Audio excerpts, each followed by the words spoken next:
All right. So, Nilesh, here we are, fourth quarter, coming into the end of the year. It seems to go faster and faster, especially on the topic of AI. You and I have been jamming, I guess, for a little bit over a year and a half now about putting something together. So, really appreciate you making the time. There's a lot to unpack, but maybe before we just dive deep in and leave people without some kind of semblance of context or an anchor, could we maybe just go through your background initially also to when you studied AI and machine learning before it was the sexy kind of hot topic, and your kind of, I guess you could say, unconventional route, and why you've ended up kind of where you are.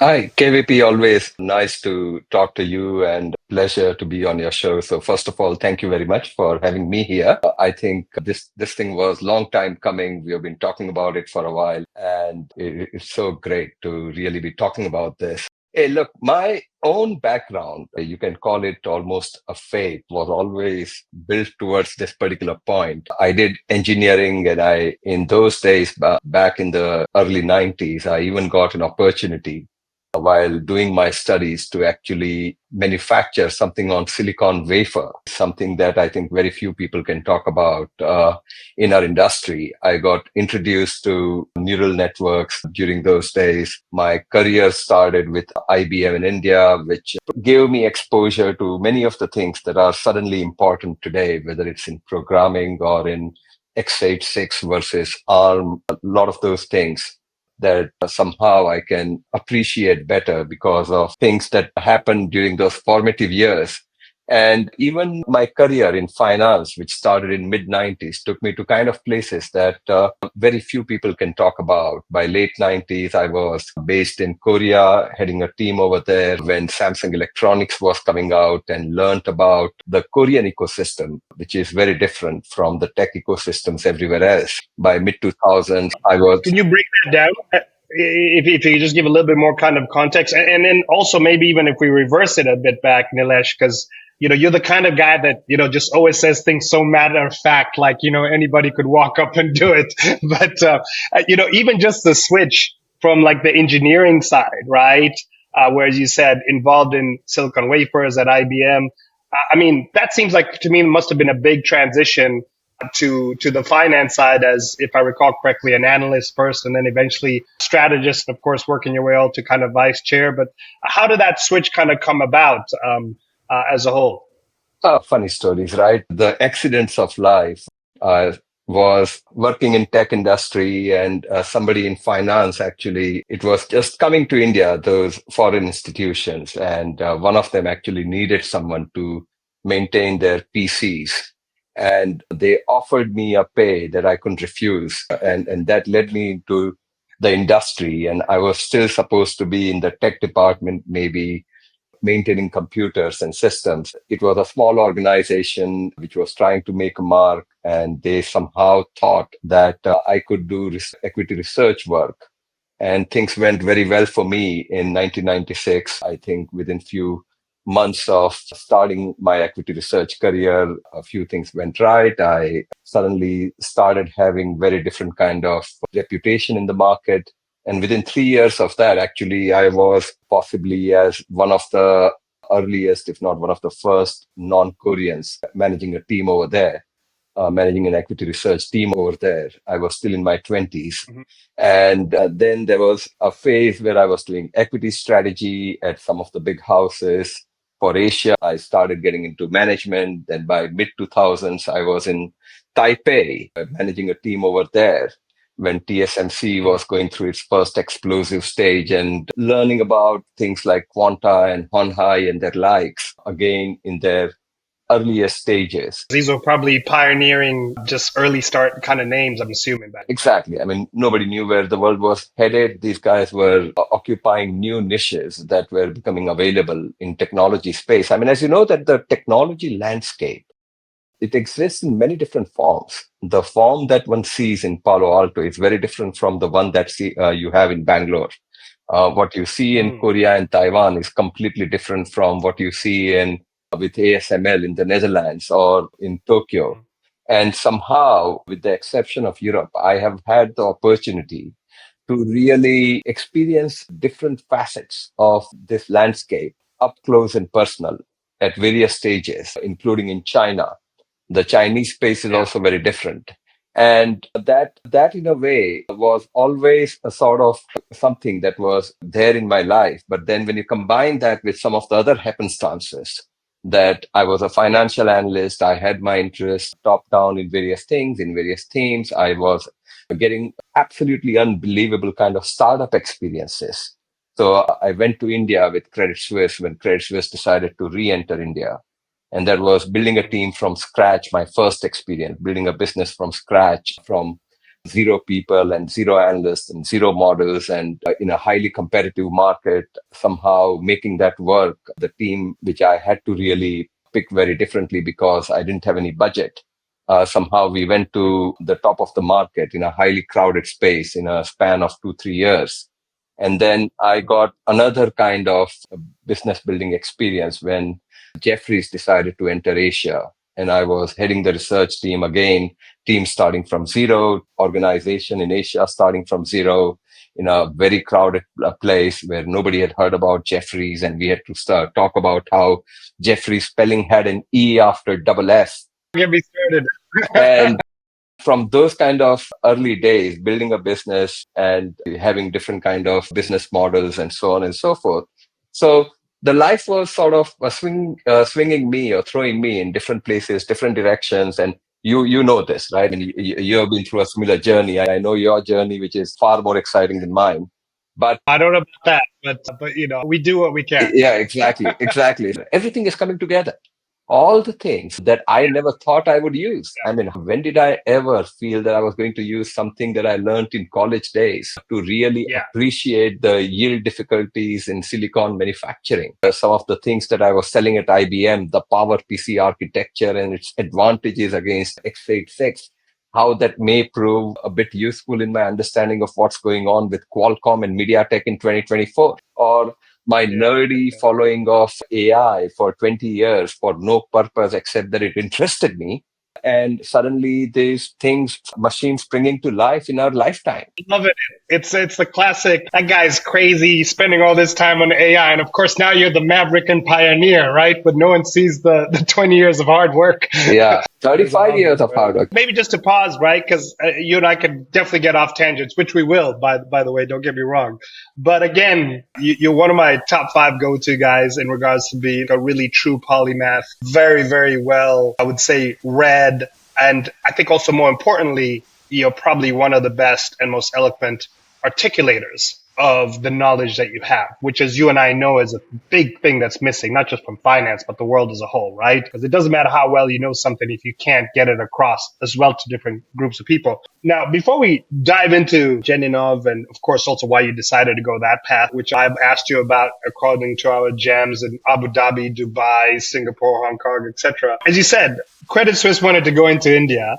You went to open it. You didn't have much of a budget, and yet you still got there in 2 to 3 years time, and then you just move on. So I would just love to unpack, well, if you didn't have that much resources, how did you manage to get to the top of the charts in just 2 to 3 years? Because the classic banking thing, as you know, is you throw a lot of money in it, you go make some expensive hires, and that's kind of the way you get to kind of the top. So I'm kind of curious, what was the strategy that you came up Yeah, with? no, look, necessity is the mother of all things, right? When you don't have the budget and you can't take the classical route, you have to experiment. You have to literally try something very different. And that's what I did. And the rest is serendipity, rest is luck, rest is fortune, whatever you call it. Hard work maybe plays a little bit of role over there. What 2007 in Credit Suisse allowed me to do, and that's happened multiple times after that, including at Jeffries. There were like 8 different houses starting in Asia at that time. And Jeffries was the only one that not only survived, unlike a dozen before us and all the others who started with us, but we thrived. You start thinking about things differently. You realize that the conventional way is not going to get you anywhere. The kind of people you hire, the kind of things you attempt, the kind of sort of team you build, the culture you build, partnerships that we went for at Jeffries. These are not the kind of things that I could have attempted if I had the option of taking the conventional route. If I had a lot of money, I would have done the same thing that everyone else tries doing, that, okay, you try to hire the best people and you try to really somehow make it work in a very conventional way and do a conventional fight. And that's generally something that doesn't work, or it requires a lot of patience. But when you take an unconventional path and a few things go right for you, automatically you are on a journey where there is no one around. There is no one who really has given you a chance, has given you a shot. And you know that the conventional guys don't want to suddenly start doing things your way, which means you have the free path ahead of you. And it builds on itself. So, yeah. No, I appreciate that. I appreciate it. And, maybe in another life, our paths could have crossed at Jeffos, as I always like to kind of call it. But everything happens for a reason. How was your experience at Jeffries? You have to talk about that also. It was a little bit unorthodox in the sense of, I was kind of the classic Scandinavian finance kid doing your master's, which is 2 years. And then you kind of have almost like a permanent internship at the bank. Right. So the classic thing, you finish that and then you go get your full-time job at the bank. And I was at Danske at the time. Great seat, rotating across different departments. I just loved it. I was in on the weekends. I couldn't get enough of it. Didn't matter who sat what they traded. I was like a sponge. And one of my besties, Boop from Dubai, he got to London a year before me and literally kept pestering me every week. Come to London, come to London. So I got headhunted to Jeffries. So I was on the investment banking side is when I started. And then I didn't realize, but I was already synthetically trading macro because I got to London at the peak in 2000. It took me a while to find my macro chops and tools, but I think it was a very unique shop because a lot of people also don't realize, obviously everyone knows Jeffries now, but when I joined, it's pre-Lehman, pre-Bear, right? So it was mid-tier, fast-growing, pioneering, right? And I still remember a handler came into our investment banking training in New York. For a lot of people that don't know, he's probably one of the sharpest guys on the street, right? And he said something really interesting that, again, at the time, you can't really fathom. And he goes, because if you're an IBD, you're doing 14, 17-hour days, especially as a junior. That's just how it is. Maybe it's changed nowadays.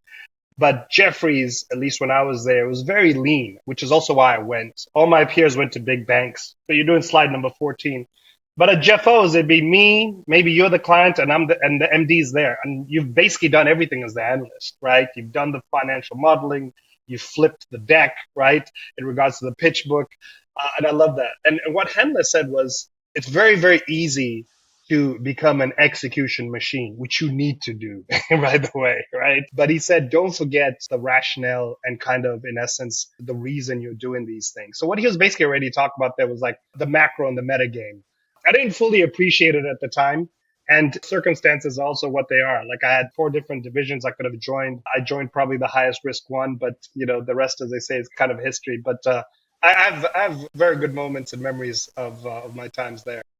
It's a great organization, and what they've done is quite remarkable over the last 10, 12 years. We can keep talking about Jeffries and its unique aspects all day. It's absolutely a great thing to have happened to me also. Things you learn over there, you don't learn anywhere else. No, I would agree. And I think like a lot of things, it's also time and place, and of course, geographic and the team and so on.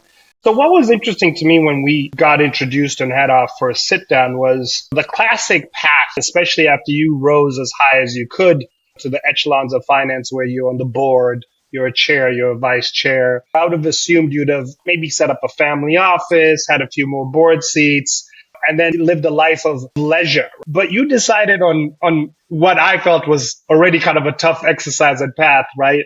Which is, of course, to set up GenInnov. And I would just love to go through what, again, your thinking was for that. Because my point was, why are you doing this? Like, why not keep pursuing your passion, but do so, let's say, privately? You don't have a lot of the friction and time that comes with, setting up a fund, disclosure, meeting investors, so on and so forth. And I appreciated your kind of response to it, but maybe you could just share it for context here. 2022, in my limited thinking, and this is, of course, an extreme view, a lot of people will disagree, but in some ways, pivotal point for humanity where a narrow neural network method from nowhere provided us with the path to manufacture intelligence. And it is such a huge moment for humanity. And the fact that it is happening in our lifetime is just an amazing coincidence. And I'll come to my motivation also. Yeah, let's give context. Maybe people were not that technical, right? Because a lot of people just think it's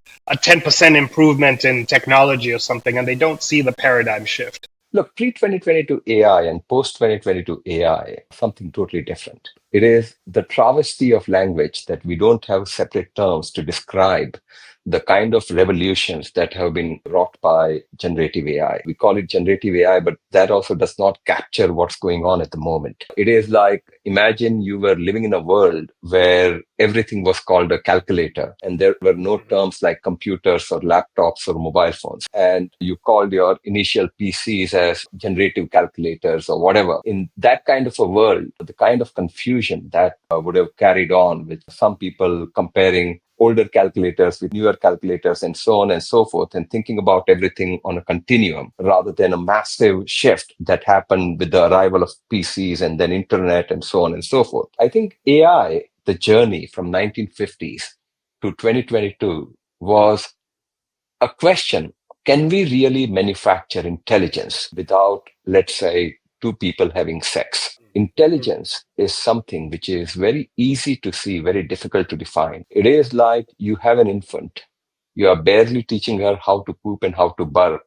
And one day on her own, she knows how to manipulate your feelings by crying in a particular way to get picked up without anyone teaching her.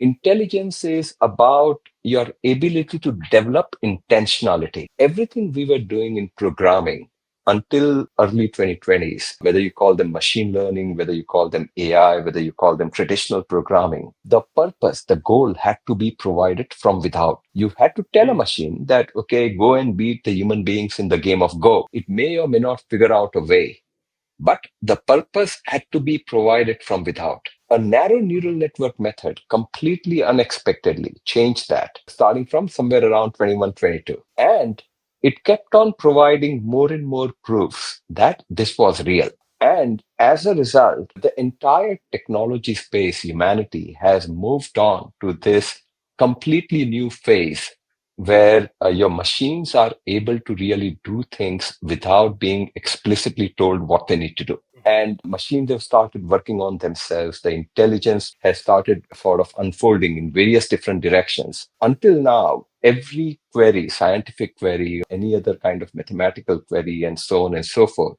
was the complexity at which we could address any query was capped by these 80-watt biological neural networks, which in polite societies, we call them minds or human beings. And as good as they are, there is a cap to which we can address that complexity. Let's assume, for the sake of argument, that the equation that drives the physical world is not of the length of a regular paper, but it is an equation that is 55,000 variables and is, let's say, big enough to fill a book. There is no way this contraption here can actually ever learn the complexity of that equation. And suddenly we have new entities that can address scientific queries or technological queries and many other things in life at a far higher level of complexity than everything else that we have had until now, including our brains. And that was the point at which, for me, I mean, it was just an amazing coincidence, like many other coincidences that I've talked about in my life.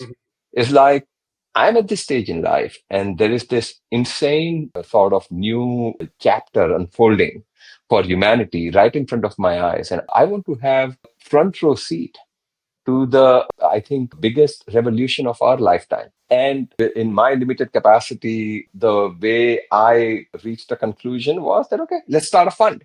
It will definitely help me in not only sort of learning continuously, being actively engaged, but also meeting people like yourself, being on a show like this, and just being part of a community. It's very easy to just sit in a room and trade all the time or be in some boardrooms and just discuss things quietly.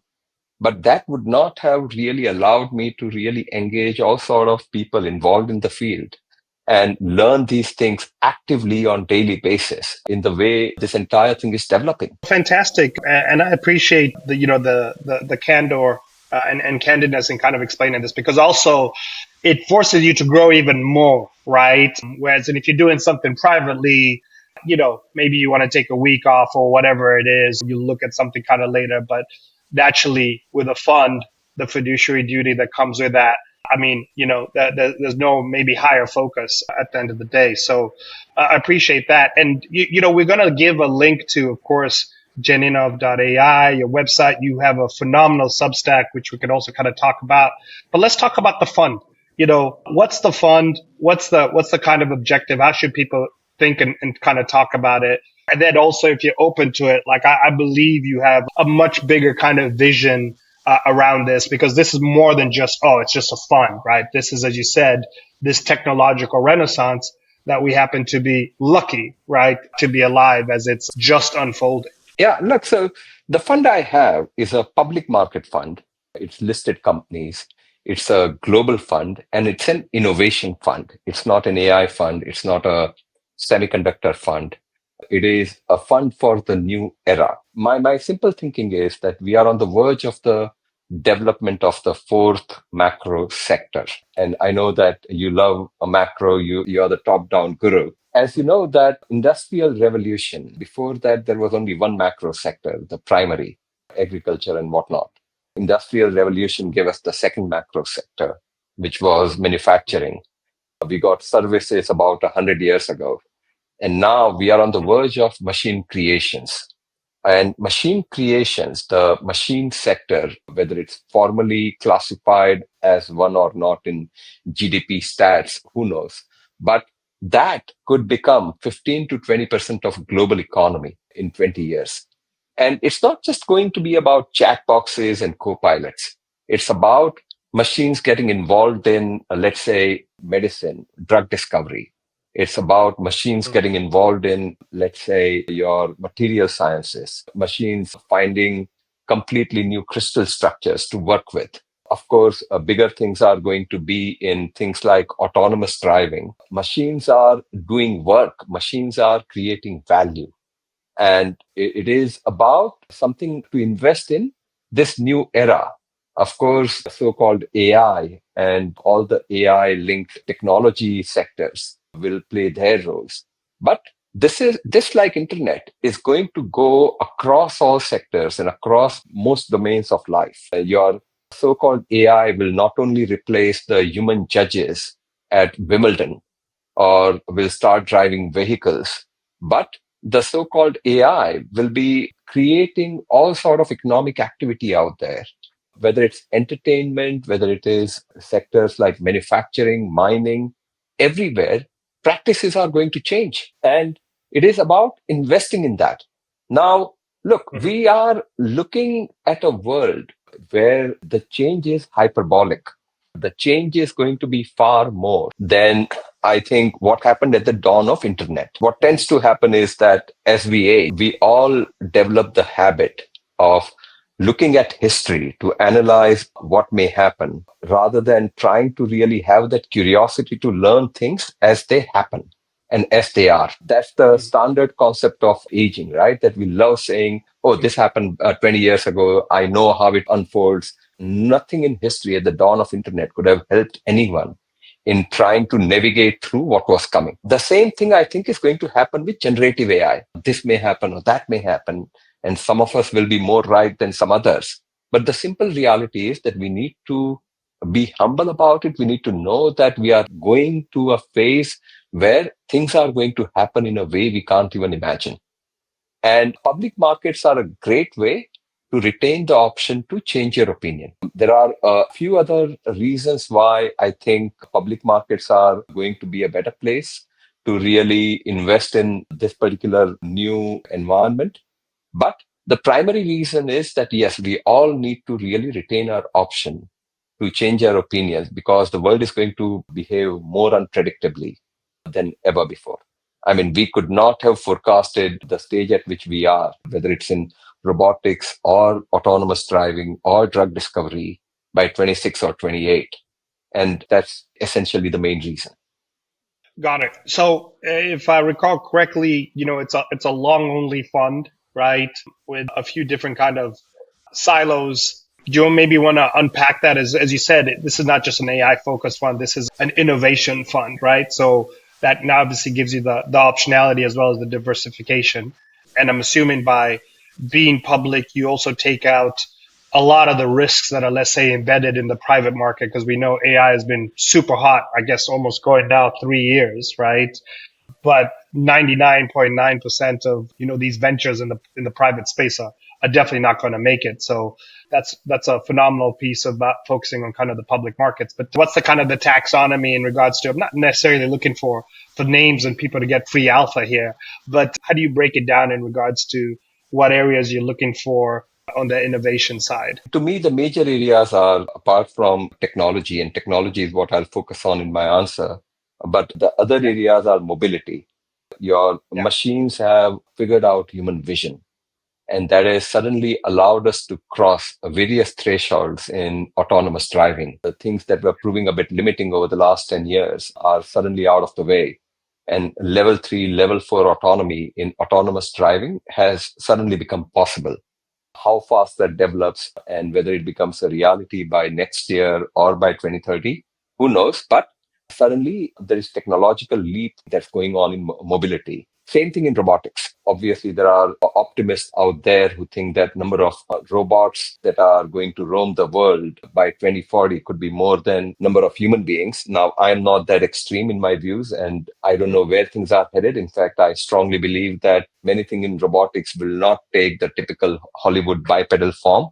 But the simple reality is that robotics is also going through various inflection stages. Biotech is another field where, whether it's in drug discovery or in your healthcare processes, where things are moving extremely rapidly and far more rapidly than before.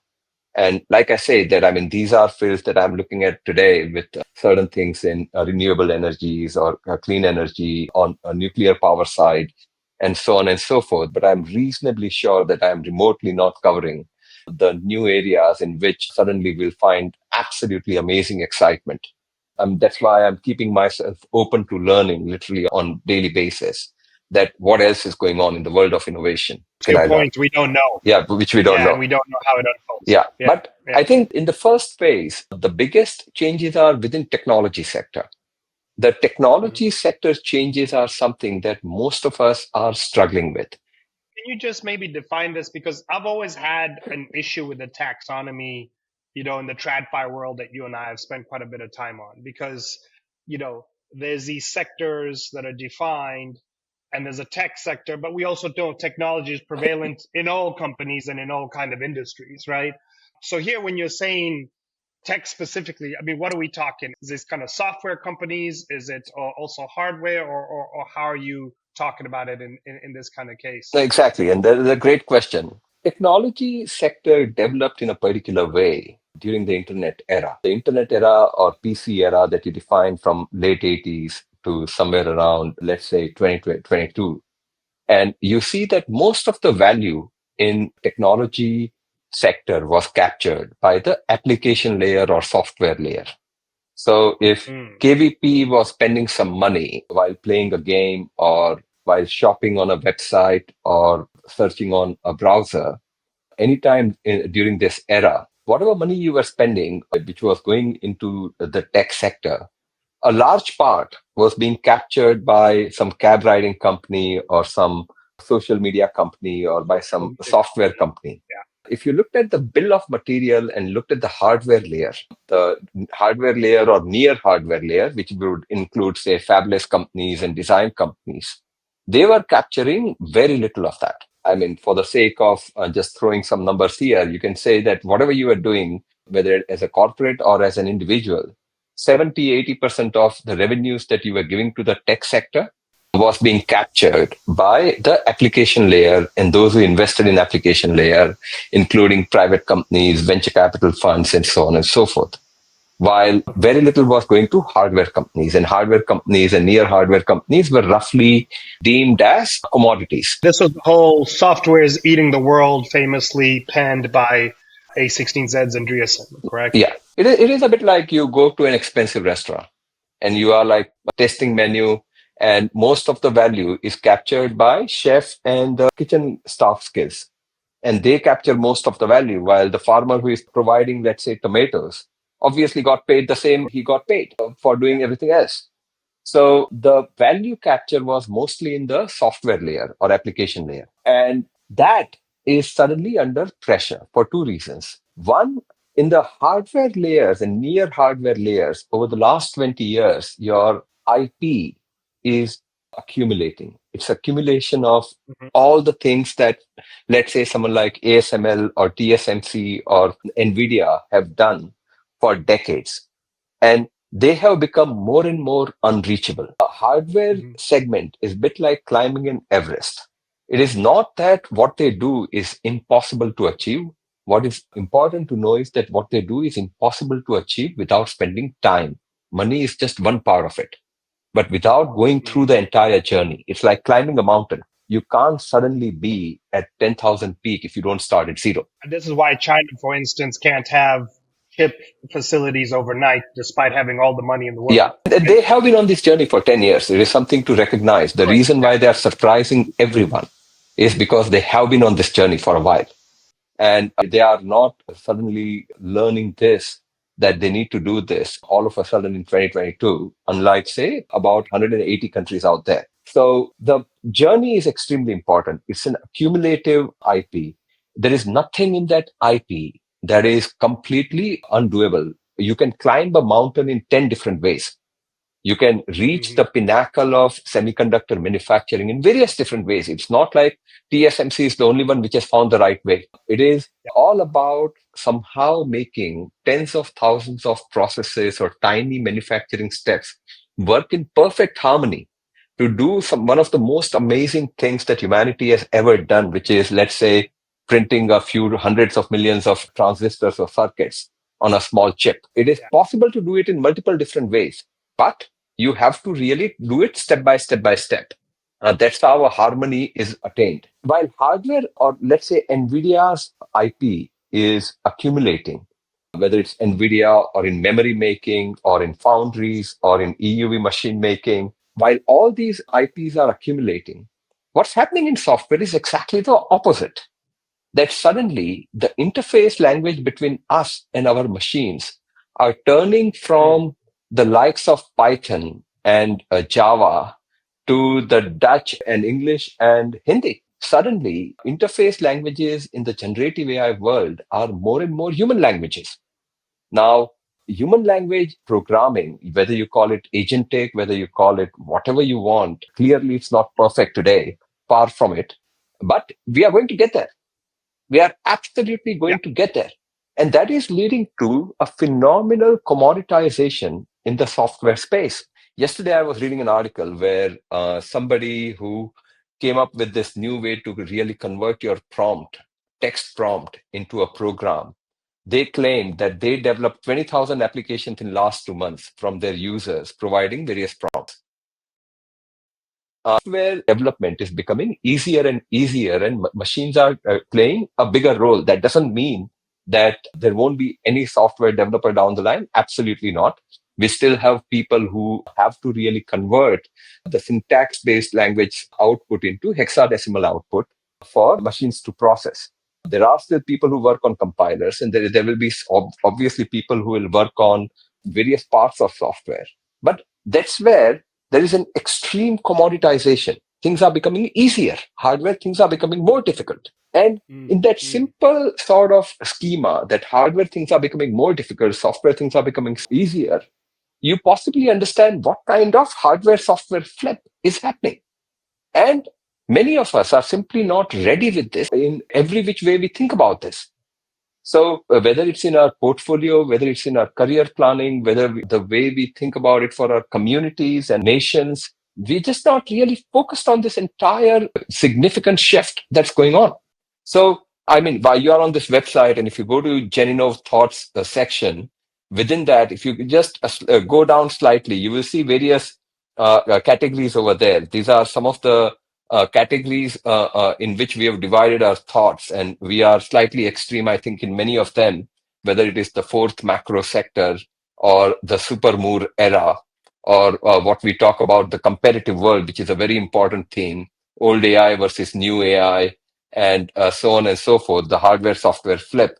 But those tags between above the article, those tags will possibly tell you why we think we are in a very, very different era. And obviously, we can be as wrong as the next guy, but where we think we are going to be right is that this is different from the way things used to be. I'm completely picking up what you're putting down, and as you know, Dominique and I spend a lot of time on Final Upgrade and everything that's AI, and we feel that your thoughts that you put out are not only pretty prolific, you're absolutely relentless in it. I don't think a month goes out when there's not at least 3 or 4, and it's always up to speed on the latest and greatest. And as if you and I had discussed many times, the market or the trend tends to catch up with you a few months to a few quarters after you've already been talking about it. I remember already, I think almost, a year ago at the very least, you were talking about this software starting to eat software, and actually us going back to where hardware now is more of an edge and has more of a moat. To also your point, there's a constraint, right? Because with software, of course, you print as much as you kind of need.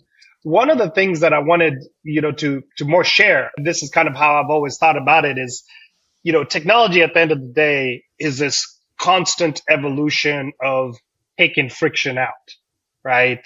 In whatever kind of shape and form.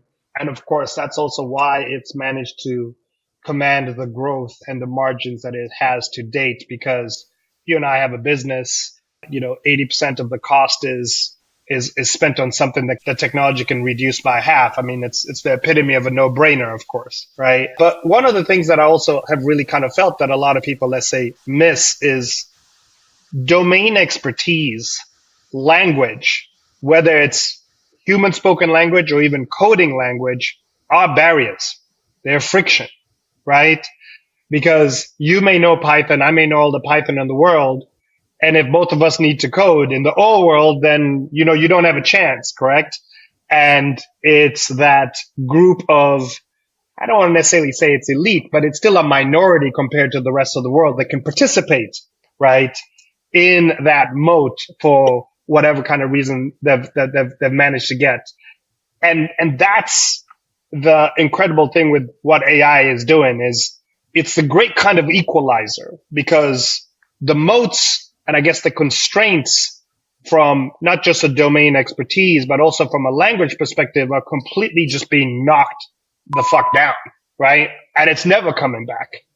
So all of a sudden, the classic, you got to be at the valley, or you got to be, at a tech center somewhere else. It completely kind of changes, because now you could be, at the top of the Himalayas or in the middle of the Serengeti, and definitely put up and punch way below your kind of weight class. And that was never there. And I think that's really hard for a lot of people, including myself, to fully appreciate, because what you're doing is unlocking value that was otherwise locked and could only be accessed by a few people who had tech backgrounds and or training in certain kind of areas. So I've always kind of felt that it's this kind of great unlocker of value, as well as almost centralized access to unlocking that value, right? With that said, there's no way that this doesn't have huge ramifications on how we think about society and how we think about, let's say, distribution of, let's say, old control points. I mean, it's a very broad question, but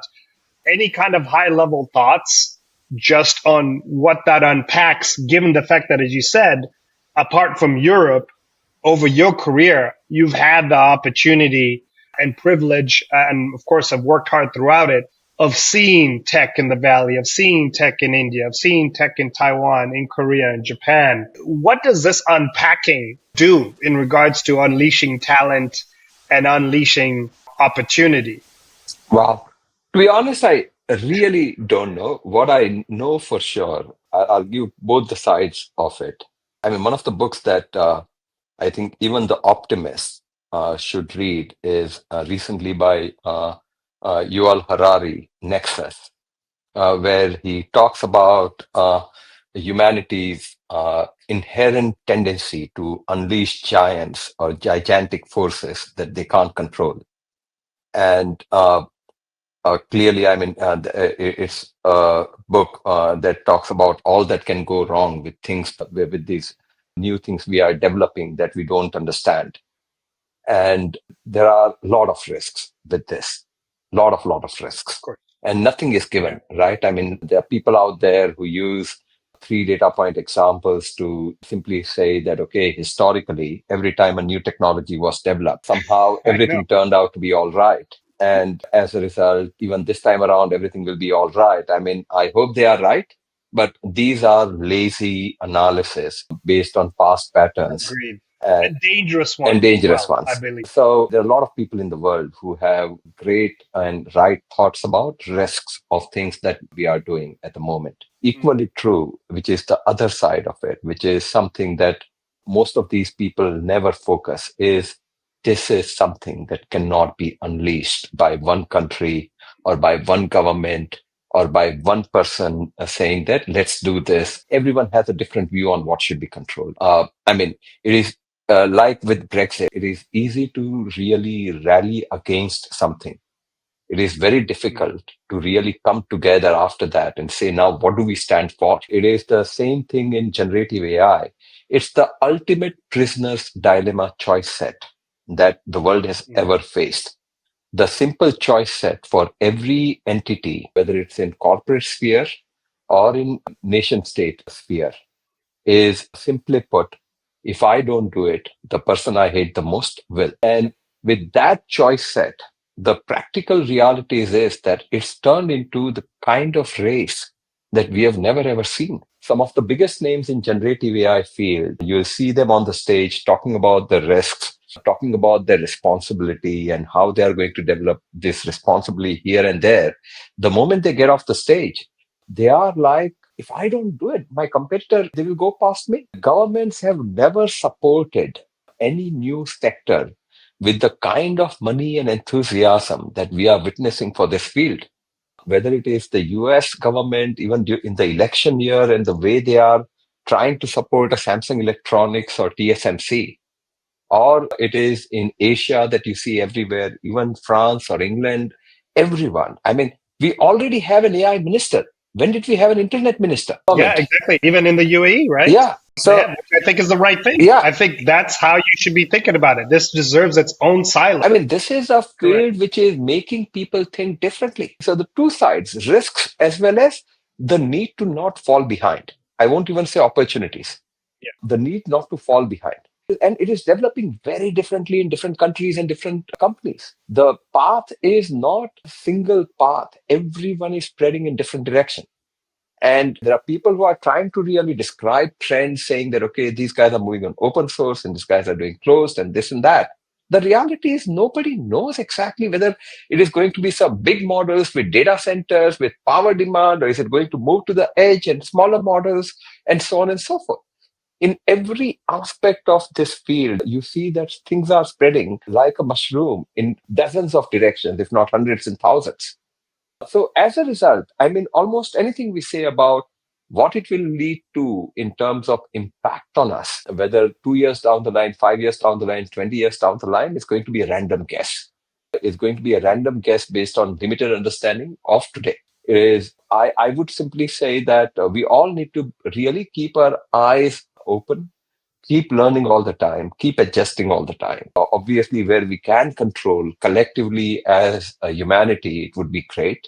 But given our record on the climate side and with those negotiations that have been happening for decades without any conclusion, I mean, that is a relatively static field. This is a field which, as I say, it's a super moon era. It is developing in certain aspects, doubling every few months. It is a super moon era. So our ability to come together on any point, I think, is very, very low. The example that so far you haven't heard much, but you are going to hear a lot in 25 or 26, in my view, is generative AI as your extended memory. There are some new functions that you see in some of the LLMs in recent weeks, where you can start using generative AI as some sort of a memory tool. It is still 1 out of 10. It's completely very early stages of the development.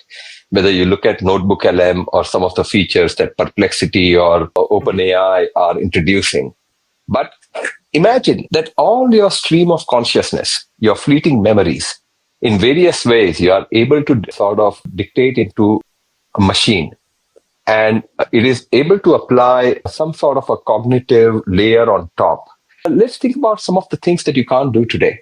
You can't set a reminder to yourself saying that if, let's say, a certain candidate wins the presidential election, then on Amazon, buy poppers. I would want to celebrate. Or you can't set a reminder at the moment to say that, okay, make sure I connect with Nilesh every Diwali.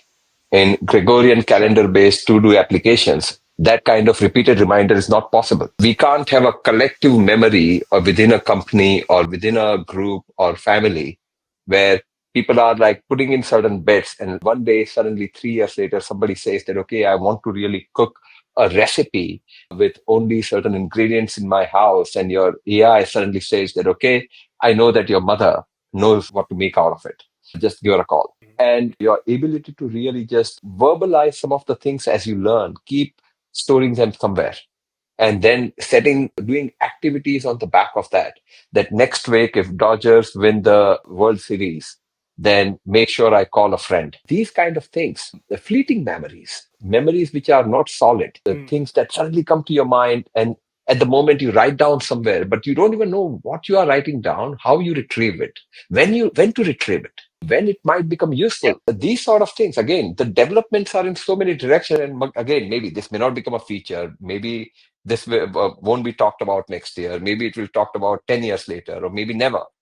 Who knows? Yeah, but it's happening. Well, but I mean, I don't know. I think something like this is 1,000,000% happening. I mean, one of the ones that gives me goosebumps is, for all intents and purposes, no one will ever be truly dead, right? Because you can have the synthetic Nilesh or the synthetic KVP talking to our descendants, and hopefully they will learn from the tailwinds and headwinds that we also kind of went through and navigated, because there'll be like a family library, right, of your ancestors, literally, as well as, of course, anyone else you emulate, right? So you don't need to open a book and read about Steve Jobs. You can talk to Steve Jobs directly and whoever else you kind of want, No, which to me is already we have started mind-blowing. seeing your LLMs being developed based on certain characters, all their life work. And I'm sure there will be those kind of personalities, and they'll keep on getting better and better, whether it's for people like Mr. Warren Buffett or for normal individuals like you and me.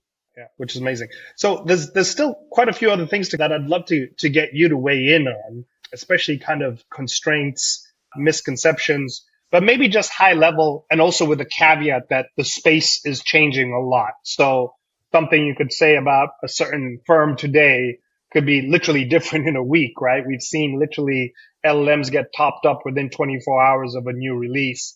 But broad strokes, right? So thinking more meta rather than the latest thing that's kind of pushed their way. The main kind of names on the AI kind of front here is OpenAI naturally. There's, of course, Meta's approach, more open kind of source. There's, of course, OpenAI kind of tied to Microsoft. There's, of course, Google, which keeps renaming it. I don't know if Gemini is the last name or if that's changed. And there's, of course, X. You mentioned Perplexity. How do you see the top kind of main AI gateways, if you will, or conduits today? And what are the differentiating factors, if kind of at all, when you think about some of these names I mentioned? And of course, feel free to strike any out or add kind of any. But here we're talking kind of very, very top picture, right? Yeah, it's like you said, it's still a fluid field. I would start with the one you didn't mention, or a couple of them that you didn't mention. And from that, we possibly derive some lessons, right? You didn't mention Copilot or Bing. You Yes. obviously didn't mention the likes of DALI 2 or Midjourney. Yes. We obviously are not talking as much about Cohere at the moment. We didn't mention names that are extremely popular, say in China, with Mistral in some parts of Europe or Falcon in Abu Dhabi. The field, I think, will keep on evolving. But the way I see it currently is that without a doubt, OpenAI is way ahead of everything. They are focused. They are introducing new features. I think they have started with a very clunky kind of interface, and they are trying to do everything within that, which is their way of, it's a bit like WhatsApp before that. They somehow started with a particular way of doing things which worked, and then they obviously try to always add things on top. OpenAI is also using that approach and not any other approach. But I think the kind of things they are doing and kind of things that are being promised is quite awesome. They are far more focused on end use than anyone else. I think for Mm. both Google and Microsoft, to a degree, even Apple, the possibilities are absolutely amazing. Their ability to really come together internally and work on removing various barriers and having a collective kind of a product is organizationally like people work in teams, people work under different bosses, they have different budgets and different things. And as a result, they are just not able to come together. Otherwise, the kind of integration that generative AI makes possible should have made things far easier theoretically for a Google or a Microsoft to Yeah. really benefit from than for someone like OpenAI who don't have anything else to work with. And it's also the point of like OpenAI started off as a pure AI company. These other companies started off as something else, Yeah, and now they're trying to trying to integrate integrate. AI. These are not The that. same old problem that you have with backward integration, that when you have a legacy system and you have to Mm. keep on protecting them, you can't really afford to have them cannibalized. And you have a new disruptive technology. You are trying to really find various ways to really fit that new disruptive technology in a constructive way into your old systems.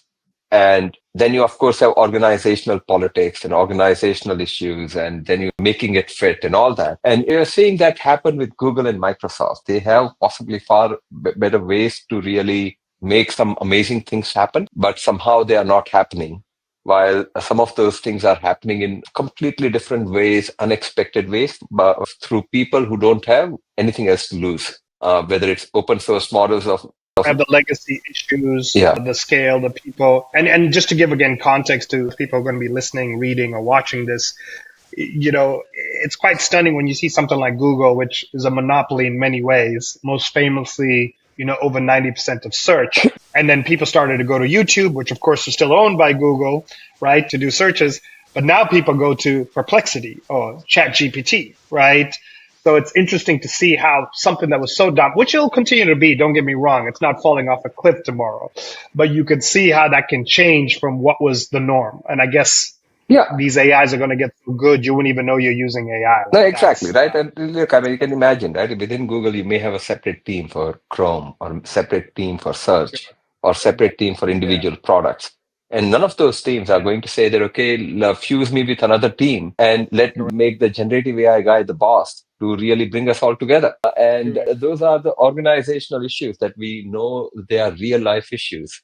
Difficult to really make your MDs cooperate, saying that now only one of you is supreme and others have to work for him. Correct. The sapient bug and feature at the end of the day. Exactly, exactly.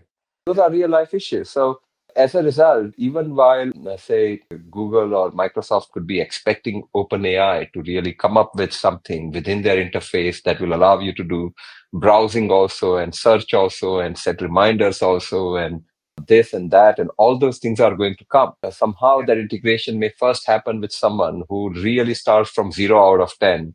I mean, when you look at OpenAI's current search, which is in beta, it's like really in extremely early stages. But still, they stand a better Mm, chance simply because correct. of lack of those internal frictions. That I think is going to be a feature. I think, look, at the end of the day, I definitely feel that not only similar forces may benefit someone like Perplexity also, but I think we have to keep on looking at non-American or non-English speaking LLMs because they are all developing very Yeah. differently.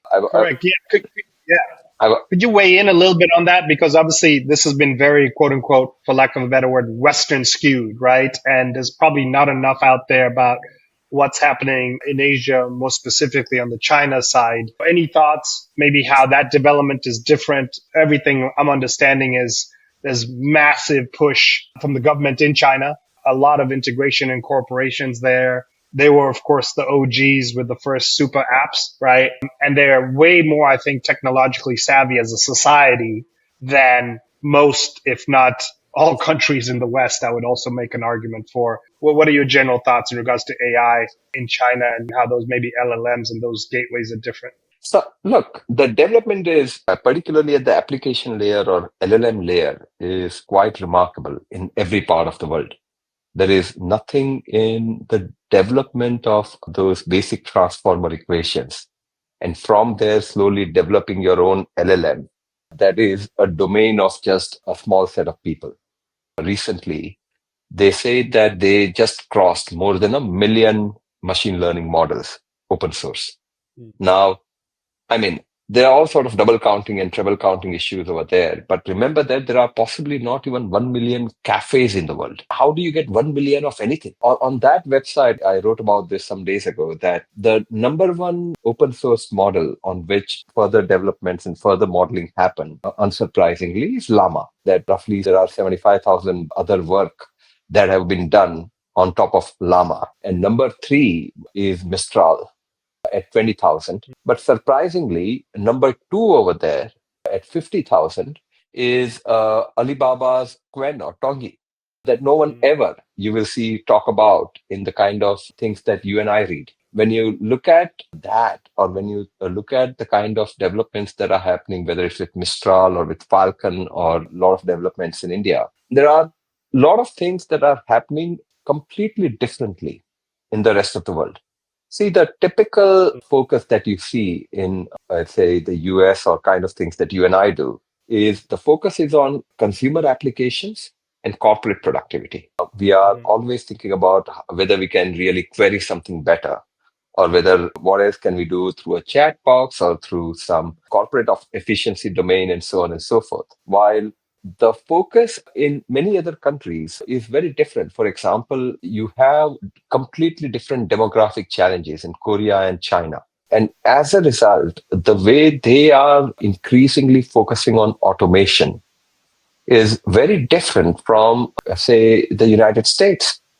In the United States, for example, you may have seen with recent strikes that more and more, one of the key labor demand is no use of automation or low use of automation. Yeah. And very clearly, the demand that is coming through is, and a lot of management have to agree, that automation to be capped at a particular level. While in China, if you look at the Beijing robotics fair this year, there were 27 different humanoids that were deployed. And I think that field is taking off, as I said, with machines figuring out human vision.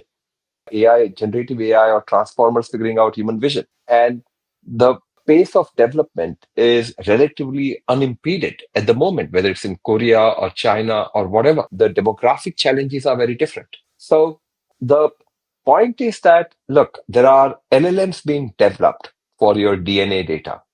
There are LLMs being developed for all sort of proteins and other kind of data. Some of them are attempting LLMs for material sciences or in your earthquake tremors and so on and so forth. This is my view, again, a bit extreme. Transformers is like that calculus with Newton. It was developed for a very simple purpose. Guess the next word. That's how it was developed in 2017, that somebody came up with this set of voodoo equations to guess the next word based on context and history. And with complexity and numerosity, we have realized that this particular voodoo set of equations can not only sort of figure out the next word in English, but next word and next set of words and next set of everything in almost not only every human language, the same equations, or in every computer language, but also in human vision. Also, possibly it unearths some sort of completely new interrelationships in all sort of data, whether it is your DNA data or crystal structure data or protein data, doesn't matter. In all sort of data, it's a new kind of math. And different societies and different communities and different corporates, depending on their needs and depending on their enthusiasm, are taking very different path, very, very different path. Yeah. So because they're solving for different things, given the underlying, again, constraint parameters, environment of their sovereign, right? Yeah. Great. Yeah. Why don't we talk about maybe, two elements, and I'm sure we'll expand on these kind of in the future, but two areas I'd really like to touch on before we wrap. One is misconceptions in AI, and maybe we could kind of get your top misconceptions that you come across again and again, and you're like, come on, people. And the second one is maybe constraints, right? Which, I kind of feel, as you and I know, we tend to look for exceptional opportunities and hopefully stuff that has meta macro kind of tailwind. So there's a lot of shelf life in the trade. But what a lot of people don't tend to look at is, let's say, the second or the third derivative opportunities, right? And what's very interesting to me is, let's say, the constraints around AI, energy, water, storage. And I'd love to just get your take on, misconceptions and then maybe on constraints. I think the constraint I would put right at the top, where I definitely have diametrically opposite view, is that this is just a Mm, statistical parrot. There was another article in, I think, either Wall Street Journal or New York Times, where somebody would use some history, something they would quote from some 1672 or 1948 or whatever, and talk about mm, how this thing can't be creative, this thing can't innovate anything, this thing is just rearranging of everything. And that particular misconception, again, people are entitled to their views, and who knows, I could be wrong. But the fact is that when you actually start doing some really genuine things that are never possible, you have generative AI that can scan your MRIs and that can sort of overnight see 70,000 new viruses that nothing in our toolkit was doing. And despite all that, mm, I mean, this is like the way people try to really talk about generative AI as a very static thing. I mean, a lot of people have that view that I tried generative AI 1 year ago and it gave me an article that sounded so bad and you can never be creative. It can never really do this or that. These are people with extremely static views and extremely pre-decided views. Like I said, to me, knowing these things for what they are, rather than really trying to really sort of add various our preconceived notions on them, on whether they can develop free will or not, or consciousness, or AGI, or statistical parrot, and all that. Uh, who knows the answers to these questions? The most important thing is, rather than having static views, let's look at these things for what they are and how they are developing. So that's on that side. I think on the constraint side, without a doubt, on every resource level, the new technology is going to demand its own share. And yeah, it is definitely, whether it's in water or energy or even in terms of other things that we will see, actual, the new yeah, technology is creating its own demands. And some of them is coming on top of environmental constraints, our geopolitical constraints, our other issues that the world is facing at the moment. And where it fits in the priority list will also keep changing and will be different in different communities and countries. So it may lead to hypercharging of nuclear developments or renewable developments, or it may actually create forces where some of the societies may even say that, okay, instead of using the resource for ABC purposes, we will possibly use it for these generative AI purposes, and we'll have the other things being done somewhere else. mm, And it is definitely an issue. I don't think we can run away from it. I think, will it really become an impeding or a force which really stops the development? Don't see it as of now. absolutely. Who knows? But don't see Yeah, it as of now. yeah. But it will cause its own new types of demands and new types of forces. Nilesh, we could jam all day. Any closing thoughts before we wrap up No, today? the other way around. Now tell me, what do you not agree with? And how do you see this all playing out in your sphere? So taking a step back, I think there's two courts, as is almost always the case. You can decide to be proactive, whether as an individual or an entity, right? Be you corporation, NGO, government, and, take the opportunity, or you can end up being reactive, right? And be on the other side of that wave. I'm picking up a lot of what you're putting down. I think this is going to be way, way bigger paradigm shift than anything we've ever seen. Nothing will be untouched. And I actually think it's for the better of not just humanity, but the planet, right? But it's, again, to your point, not going to be a linear straight path. Let's do another session and go deeper into some of the kind of the silos and the themes, be it unpacking, let's say, energy constraints, given there's been very little in fossil fuels. There's been a big movement on green. So there's a big gap there. Of course, society, labor. These, I think, a lot of themes to take into, and maybe we can even discuss some names that you're maybe looking at. I definitely wanted to chat about Tesla with you also in the future. Colossus, what they've built out as a whole. So it's exciting, similar to everything you're saying.